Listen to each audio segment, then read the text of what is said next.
दोस्तों, महाकुंभ में आस्था की डुबकी लगाने के लिए आप तैयार हैं ना? लेकिन अगर आपने प्रयागराज जाकर 144 साल बाद होने वाले महाकुंभों के भी महाकुंभ में त्रिवेणी स्नान का प्रोग्राम बना लिया है, तो आज आपको ये वीडियो देखना बहुत जरूरी है, वरना आपकी कुंभ यात्रा अधूरी रह सकती है और संगम में डुबकी लगाने से मिलने वाला पुण्य भी अधूरा रह जाएगा।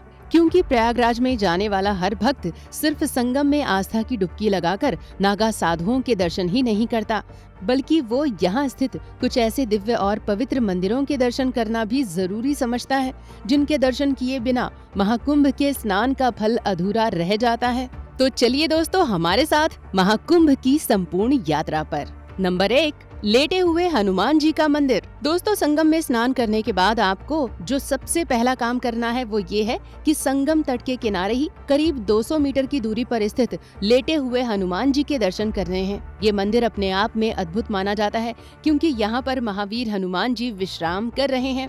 वैसे इस मंदिर को करीब 600 साल पुराना माना जाता है, लेकिन इस प्रतिमा का इतिहास हजारों साल पुराना है। लेटे हुए हनुमान जी की इस प्रतिमा के बारे में कहा जाता है कि ये प्रतिमा इसलिए यहाँ स्थापित की गई है क्योंकि यहाँ अहिरावण का वध करने के बाद अपने प्रभु श्री राम और भैया लक्ष्मण जी को अपने कंधे पर उठाकर लाते वक्त हनुमान जी थक गए थे और यहीं पर उन्होंने कुछ पल के लिए विश्राम किया था। 20 फीट लंबी इस हनुमान जी की लेटी हुई दिव्य मूर्ति को अगर आप गौर से देखेंगे तो आपको हनुमान जी के दाएं पैर के नीचे दबा हुआ अहिरावण भी दिखाई देगा।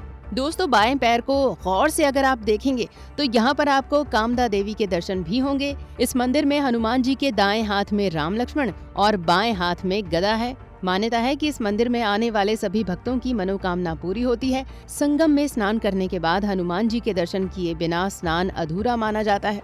वैसे तो यहाँ हमेशा भक्तों की भीड़ रहती है, लेकिन मंगलवार और शनिवार के दिन यहाँ हनुमान भक्तों की भारी भीड़ उमड़ती रहती है।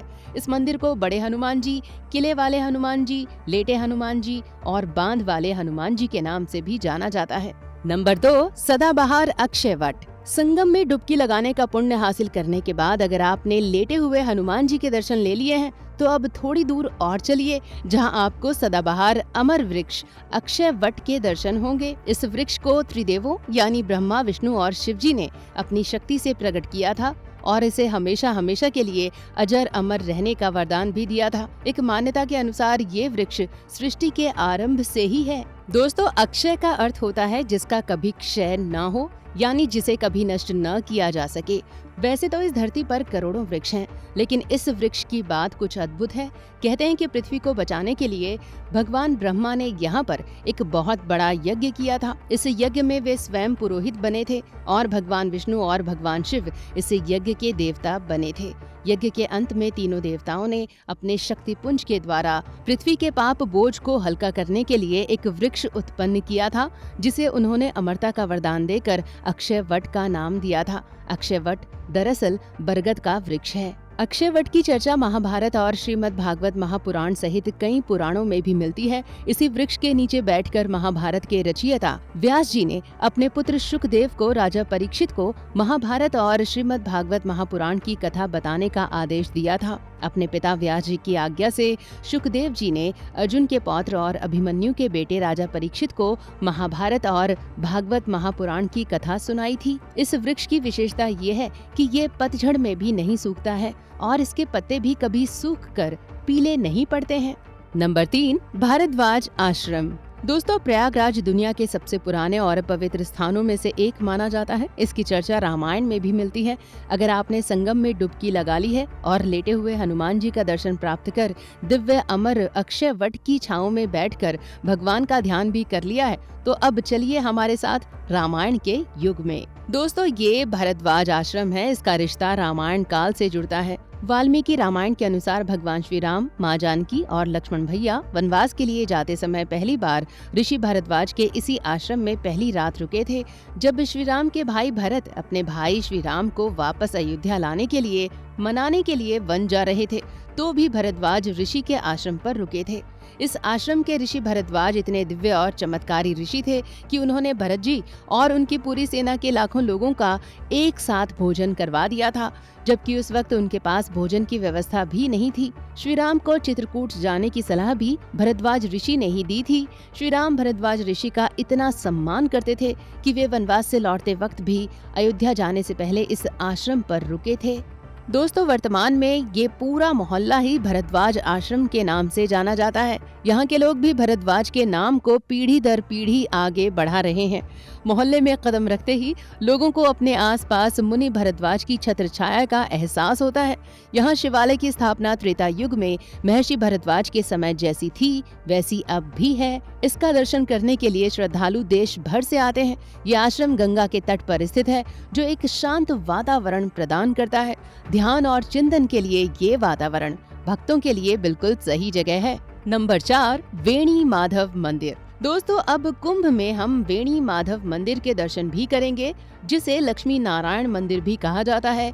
ये भी प्रयागराज के पवित्र संगम के तट पर ही स्थित है। पुराणों के अनुसार वेणी माधव मंदिर प्रयागराज का मुख्य मंदिर है।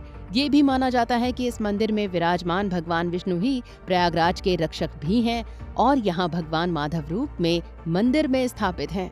प्रयागराज में भगवान माधव के 12 मंदिर हैं। ऐसा कहा जाता है कि इन 12 मंदिरों की परिक्रमा करने से व्यक्ति को सभी देवी देवताओं के दर्शन हो सकते हैं। कथाओं के अनुसार गजकर्ण नामक एक राक्षस ने तीनों लोकों में उत्पात मचा रखा था। इस राक्षस से परेशान सभी भक्त भगवान विष्णु के पास गए और गजकर्ण के आतंक से बचने का उपाय मांगा।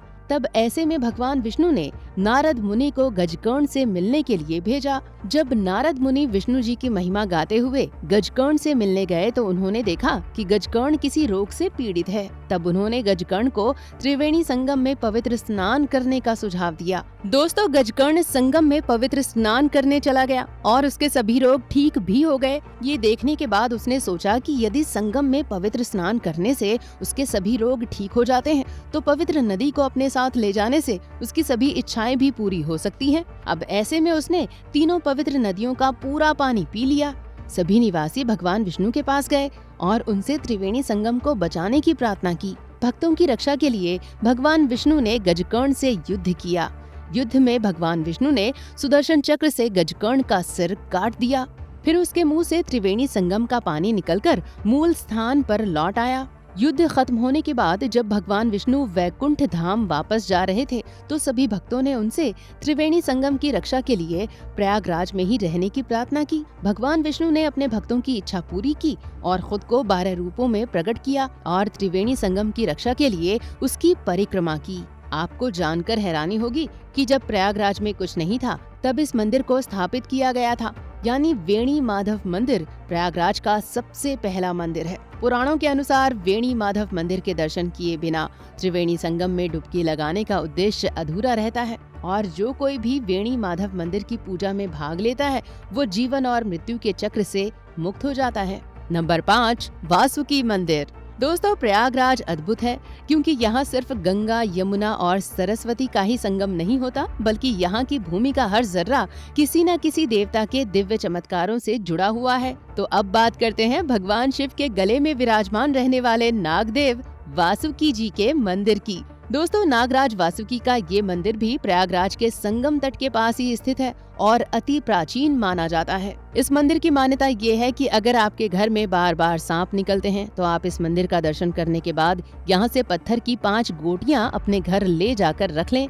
इसके बाद आपके घर से जहरीले सांपों का निकलना अपने आप बंद हो जाएगा। यहाँ के लोगों का मानना है कि नाग वासुकी के प्रयाग प्रवास के दौरान देवताओं के विशेष अनुरोध पर ब्रह्मा जी के मानस पुत्रों ने इस मंदिर की स्थापना की थी। मंदिर की स्थापना से पूर्व नागराज वासुकी ने ब्रह्मा के पुत्रों से ये शर्त रखी थी कि यदि कोई श्रद्धालु प्रयागराज में संगम स्नान करने आता है तो उनका दर्शन जरूर करेगा। यदि वो ऐसा नहीं करेगा तो उसे संगम स्नान का पूरा फल नहीं मिलेगा। दोस्तों, कथाओं के अनुसार समुद्र मंथन के बाद जब नागराज वासुकी पूरी तरह से लहूलुहान हो गए थे तब भगवान विष्णु ने उन्हें प्रयागराज आने की सलाह दी थी। भगवान विष्णु के कहने पर ही नागराज वासुकी प्रयाग आए थे और यहाँ पर सरस्वती नदी में स्नान कर विश्राम कर स्वास्थ्य लाभ लिया था। दोस्तों, नागराज वासुकी के इस मंदिर के साथ एक और चमत्कार जुड़ा हुआ है। इस मंदिर के अंदर स्थित गर्भगृह को प्रत्येक शाम को आरती के बाद एक बिस्तर लगाया जाता है। इसके बाद मंदिर को तालों से बंद कर दिया जाता है और इसके बाद मंदिर के गर्भगृह में कोई नहीं जाता है। लेकिन जब सुबह इस मंदिर के कपाट खोले जाते हैं तो इस गर्भगृह में लगा बिस्तर अस्त व्यस्त होता है और ऐसा लगता है कि इस बिस्तर पर रात में किसी ने आराम किया हो। ऐसा माना जाता है कि प्रत्येक रात को नागराज वासुकी इसी बिस्तर पर विश्राम करने के लिए भगवान शिव के गले से उतर कर आते हैं। अलोपी देवी मंदिर। दोस्तों, प्रयागराज के अलोपी बाग में स्थित अलोपी देवी मंदिर देश और विदेश के 51 शक्तिपीठों में शुमार है।